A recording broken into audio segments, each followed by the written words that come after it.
Hola, ¿qué tal? Voy a hablar acerca del tema 2.3, contaminantes químicos y biológicos.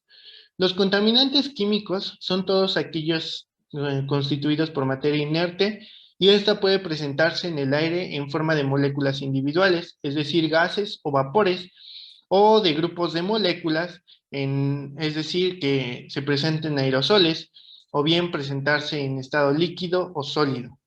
Algunos de los efectos que estos tienen en nuestro organismo al entrar en contacto es que puede tener efectos corrosivos, es decir, que destruye el tejido sobre los que actúa el agente químico, o bien puede tener efectos irritantes, desgaste la piel o las mucosas que entran en contacto con el agente químico, ya sea en contacto con la piel o inhalado. Puede que tenga efectos neumoconíticos, es decir, que altere la función pulmonar con partículas sólidas al momento de aspirar.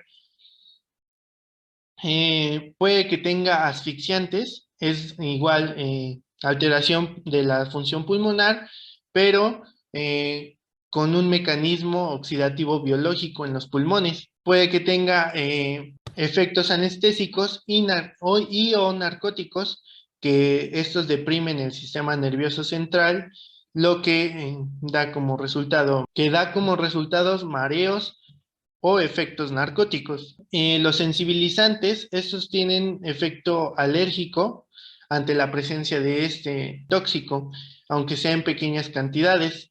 Esto es en respuesta de nuestro organismo al agente químico. Puede que también que tenga cancerígenos, es decir, que en un largo periodo produzca cáncer.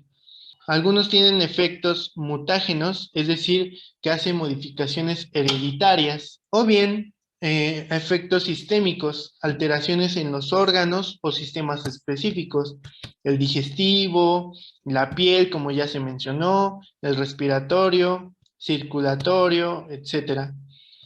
Ahora pasaremos a los contaminantes biológicos. Estos abarcan todos los seres microscópicos vivos, es decir, microbios, virus, hongos, parásitos, etcétera, que se pueden presentar en el ambiente de trabajo y estos son capaces de producir una enfermedad.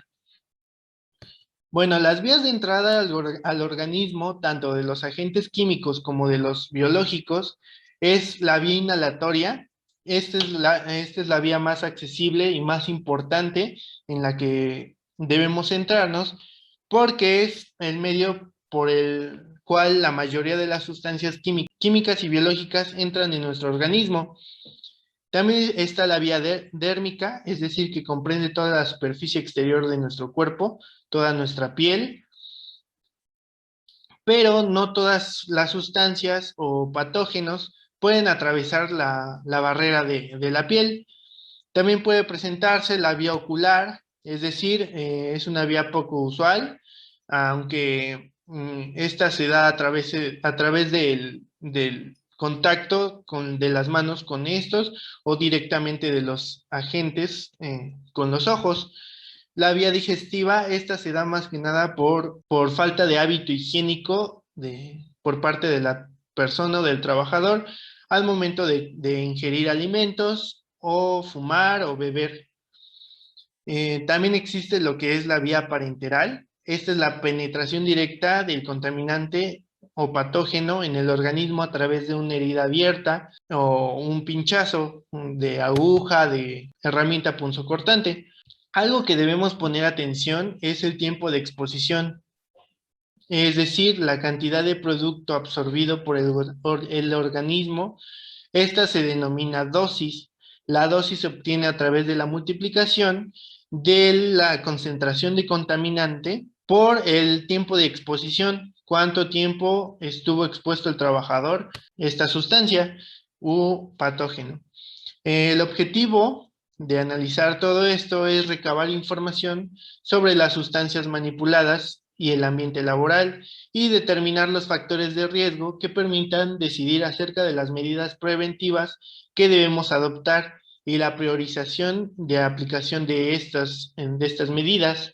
Es decir, vamos a analizar todo esto, todo el proceso que hace el trabajador y a qué agentes está expuesto para poder adoptar el ambiente laboral al trabajador, priorizando su salud. Para esto existe lo que son las condiciones de trabajo.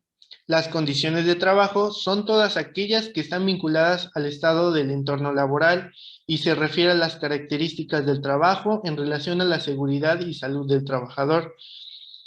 Sabemos que toda modificación positiva en cualquiera de todos estos aspectos orienta a eliminar y a corregir los riesgos del trabajador y redundará en el mejoramiento de dichas condiciones. Para esto vamos a tomar acciones sobre el foco contaminante, es decir, una vez analizado el proceso e identificar qué es lo que puede causarle daño al trabajador en cuestión de contaminantes químicos y biológicos, vamos a modificar el proceso que ya está en funcionamiento en primera parte. Después aislaremos las operaciones potencialmente contaminantes. Le vamos a entregar al trabajador medidas de seguridad para hacer este aislamiento. También vamos a un adecuado mantenimiento del equipo de trabajo, es decir, vamos a realizar un análisis periódico del funcionamiento del equipo de protección personal del trabajador, o bien de su área de trabajo, o bien de las herramientas que utiliza diariamente en su trabajo. También vamos a tomar acciones sobre el medio o el lugar de trabajo. Vamos a ventilar y vamos a ventilar esta área laboral, que es de suma importancia. También le vamos a dar mantenimiento a los sistemas de ventilación y extracción de aire. Más esto se prioriza cuando sabemos que el trabajo conlleva la exposición constante de alguno de los agentes ya mencionados.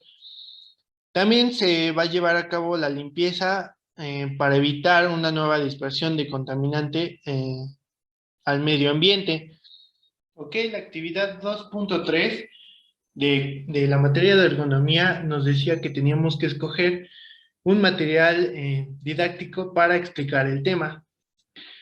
Para mi caso decidí utilizar lo que es el equipo de protección personal para sustancias químicas, es decir, para cuando el trabajador esté en contacto con dichas sustancias, debemos tener en cuenta que debe utilizar bata de algodón en todo momento, ya que esta evita que los contaminantes químicos entren en contacto con la piel directo, y además que el algodón funciona como una barrera protectora para la mayoría de los agentes químicos. Tomé también lo que son ejemplos de, de materiales, por ejemplo, como ya había mencionado, algunos contaminantes químicos vienen en presentaciones de aerosol, lo cual, se darán cuenta, expulsa muchas partículas y estas se dispersan en el aire,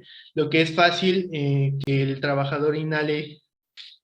Es por eso que en todo momento el trabajador debe también usar lo que es el cubrebocas. También existen otros químicos, también utilizados en casa, que es de fácil acceso no solo para los adultos, sino también para niños. En este caso, traje lo que es thinner. Siempre debemos tener en cuenta que nuestras botellas deben estar etiquetadas. En este caso, este es un ejemplo de lo que no se debe hacer. Es decir, si se dan cuenta, no tiene nada de etiquetado de lo que contiene esta sustancia, ni si es tóxica o inflamable. Entonces, al momento de tener esto en casa, se puede presentar varios accidentes, y no solo en casa, sino también en los centros de trabajo, ya que se puede confundir con alguna sustancia que se pueda ingerir. Es decir, otro ejemplo que tenemos, que usamos todo el tiempo, es el cloro, que es igual, si no se tiene un correcto cuidado, se puede generar muchos accidentes. Por ejemplo, sabemos que no se puede combinar cloro con ácido muriático, que es usado principalmente para lavar baños. ya que esto produce una reacción química, lo que genera expulsión de gases que pueden ser inhalados por la persona que lo aplicó, tener efectos sensibilizantes, es decir, que produzca un efecto alérgico, o bien puede tener efecto narcótico.